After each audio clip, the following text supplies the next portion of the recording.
Right at the beginning of his response, Professor Kessler named off 4 important areas for the future. And these I've listed on the slide here, and I'll just say a couple of words about each one. But you can find out more of these just by looking on Google. And these are the exact expressions that people use to refer to these 4 ideas, all of which are remain topics as we look to the future. The first one is artificial intelligence, and this is the area of computer science and engineering that tries to engineer computers to behave like humans within a particular domain.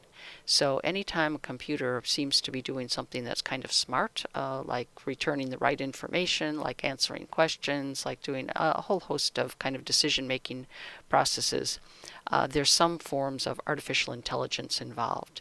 And this is a very large area, and continues to be something that people work on a lot.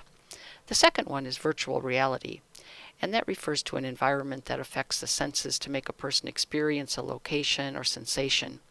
So a lot of entertainment applications use virtual reality technologies to try to get the person, the user, to feel like they are really in a particular place.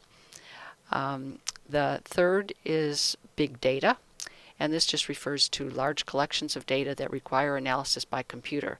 The idea is that there's lots and lots of information out there that can be collected, that are collected routinely, but there's so much information that the human eye could not possibly process it and make interpretations from it, and therefore computer programs are needed to do that. But the term is big data.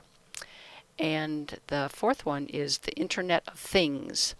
That refers to connecting physical devices or vehicles, buildings over the internet, so that you have actual physical things in your space that can be controlled. They can perform based on information that they get online.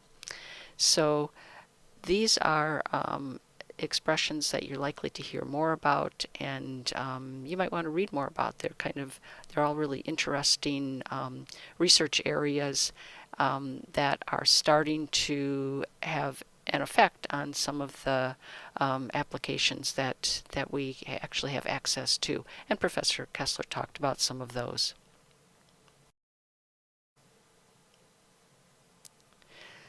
That last question asked Professor Kessler to play the role of a futurist. Futurists are people who make predictions about what's coming in the future based on their examination of current technologies and past practices. So there's a lot of data that goes into making predictions about the future.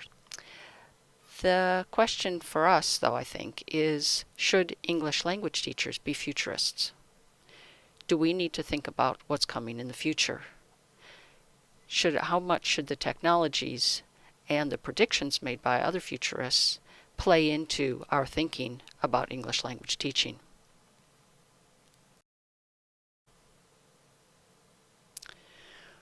When I think about English language teachers as futurists, I have to say that, well, maybe we should be futurists to some extent. But at the same time, English language teachers cannot live completely in their imagination of the future. They need to work in the real world by understanding what is possible in their own teaching contexts. In other words, they need to take a social pragmatist perspective as well.